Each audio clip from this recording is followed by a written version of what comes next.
ফিরে এলাম আমার শহরের পর। সৌদি আরবের সঙ্গে পাকিস্তানের প্রতিরক্ষা চুক্তিতে চিন্তায় ভারত।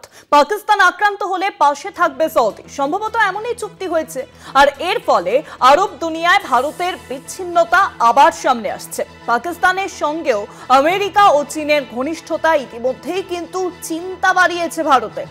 এই অবস্থায় বন্ধু খুঁজতে ভারত কি ইসরায়েলমুখী হবে, নাকি রাশিয়ার সঙ্গে আরো বাড়বে ভারতের সামরিক ঘনিষ্ঠতা?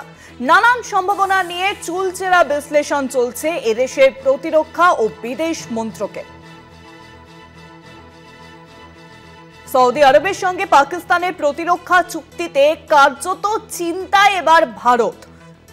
ভারত কি তাহলে এবার রাশিয়ার সঙ্গে নিজেদের বাণিজ্য সম্পর্ক আরো বেশি সেখানে নজর দেবে, আমেরিকান নির্ভর হবে? কোন দিকে ভারত যাবে সেটাই তো এখন প্রশ্নের মুখে। কারণ সৌদি আরবের সঙ্গে পাকিস্তানের প্রতিরক্ষা চুক্তিতে চিন্তায় ভারত। পাকিস্তান আক্রান্ত হলে পাশে থাকবে সৌদি, সম্ভবত এমনই চুক্তি হয়েছে। আর এর ফলেই আরব দুনিয়ায় ভারতের বিচ্ছিন্নতা আবার কিন্তু সামনে আসছে। পাকিস্তানের সঙ্গে আমেরিকা ও চীনের ঘনিষ্ঠতা ইতিমধ্যেই চিন্তা বাড়িয়েছে ভারতের। চীন আর আমেরিকা তারা কিন্তু পাকিস্তানের পাশে রয়েছে, পাশাপাশি এবার সৌদি আরব তারাও কিন্তু পাকিস্তানের পাশে রইল।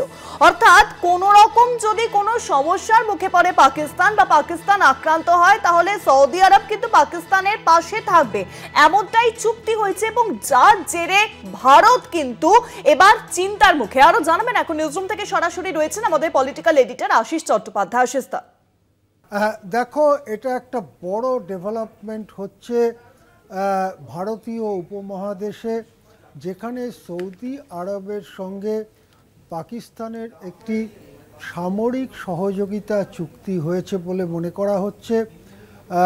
পাকিস্তানের প্রধানমন্ত্রী শাহবাজ শরীফ সৌদি আরবে গিয়েছিলেন, সেখানে সৌদি আরবের যুবরাজ মোহাম্মদ বিন সালমানের সঙ্গে দেখা করেছেন এবং দুই পক্ষে আলোচনার পরে একটি চুক্তির কথা জানানো হয়েছে।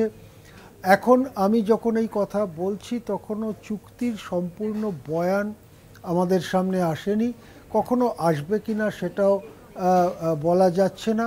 কিন্তু এটা জানা যাচ্ছে যে পারস্পরিক সামরিক সহযোগিতা চুক্তির অন্যতম একটি দিক হলো পাকিস্তান যদি আক্রান্ত হয় বা পাকিস্তান যদি যুদ্ধে জড়িয়ে পড়ে, সেক্ষেত্রে সামরিকভাবে পাকিস্তানের পাশে থাকবে সৌদি আরবিয়া।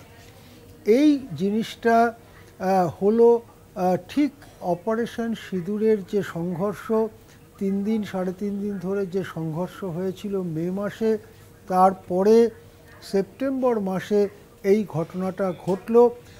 দুদিন আগে বুধবার এই চুক্তি স্বাক্ষরিত হয়েছে বলে মনে করা হচ্ছে।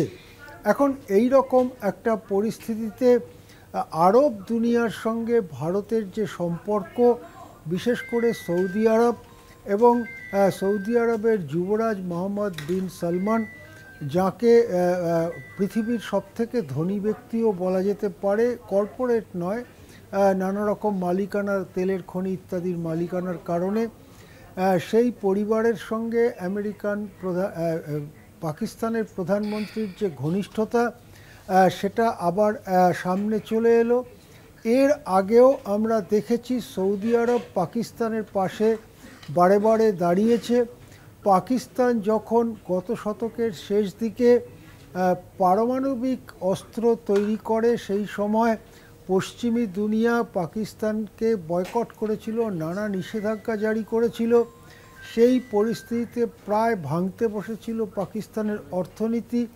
তখন এই সৌদি আরবিয়া পাকিস্তানকে বিপুলভাবে সাহায্য করে, বিনা পয়সায় ক্রুড পেট্রোলিয়াম পাঠায়, বড় পরিমাণে ক্রুড পেট্রোলিয়াম পাঠায় এবং এই সমস্ত সহায়তার ফলে পাকিস্তানের অর্থনীতি একেবারে ভেঙে পড়েনি, যদিও বড় আঘাত খেয়েছিল তখন পাকিস্তান।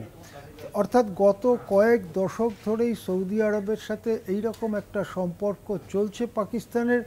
সেটাকে একটু অন্য খাতে ঘুরিয়ে দেবার জন্য প্রধানমন্ত্রী নরেন্দ্র মোদী, ভারতের প্রধানমন্ত্রী, তিনিও সৌদি আরব গিয়েছেন, সৌদি আরবের নেতৃত্বের সঙ্গে কথা বলেছেন।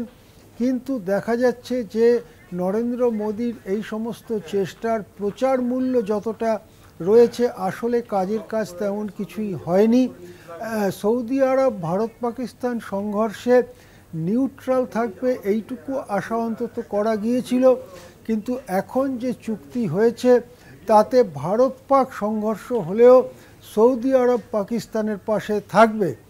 আমরা দেখেছিলাম ভারত পাক যখন সংঘর্ষ হয়েছিল, অপারেশন সিঁদুর নাম দিয়ে ভারত যখন তাদের জঙ্গি ঘাঁটিগুলোতে হামলা চালিয়েছিল, সেই সময় তুর্কি একেবারে প্রকাশ্যে পাকিস্তানের পক্ষে সমর্থন জানিয়েছিল।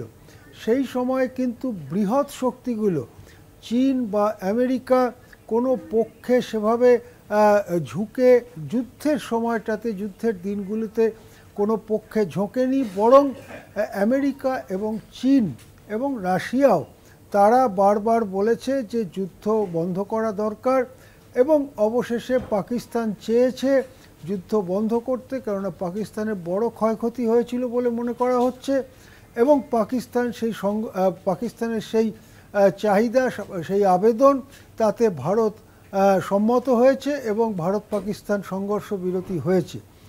এখন যদি ভবিষ্যতে আবার কখনো সংঘর্ষের পরিস্থিতি তৈরি হয়, তাহলে সেই সংঘর্ষের সময়ই সৌদি আরব যদি পাকিস্তানের পক্ষে দাঁড়ায় এই সামরিক চুক্তি, এই প্রতিরক্ষা চুক্তির বলে, তাহলে সেটা ভারতের পক্ষে একটা খুবই মাথা ব্যথার কারণ হয়ে দাঁড়াবে। এই পরিস্থিতিতে ভারতকেও কি নতুন বন্ধু খুঁজতে বেরোতে হবে? দুটি সম্ভাবনার কথা এক্ষেত্রে মনে করা হচ্ছে।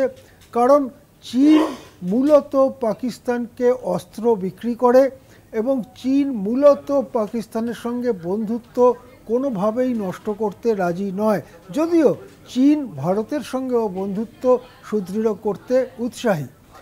আমেরিকা সে পাকিস্তানের সঙ্গে দারুণ দহরম মহরম দেখাচ্ছে ইদানিং, বিশেষ করে ডোনাল্ড ট্রাম্পের আমলে যেভাবে পাকিস্তানের সামরিক কর্তা আসিম মুনির সেখানে গিয়ে ট্রাম্পের সঙ্গে খানাপিনা করেছেন, তাতে মনে হচ্ছে যে পাকিস্তানের সাথে আমেরিকার সম্পর্ক ইদানিং সাম্প্রতিক সময় আরও ভালো হয়েছে।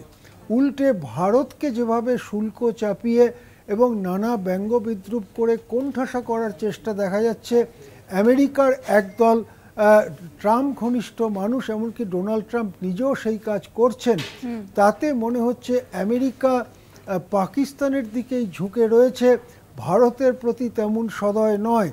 এই পরিস্থিতিতে ভারত কোথায় নতুন বন্ধু খুঁজবে বা আগেকার বন্ধুত্ব সুদৃঢ় করবে?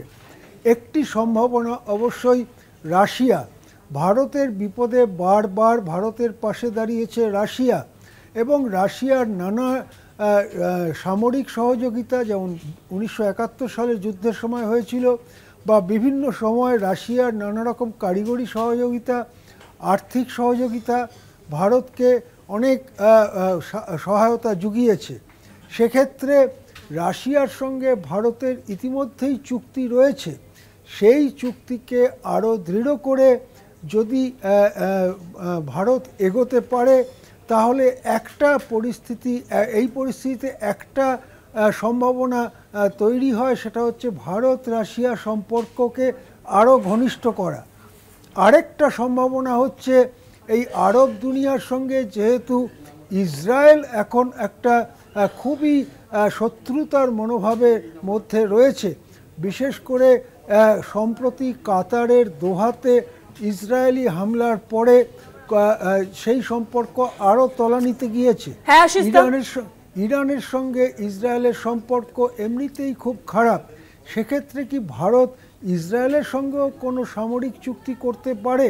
তবে সেটা ভারতীয়রা কতটা ভালোভাবে নেবেন সেই প্রশ্নটাও রয়েছে।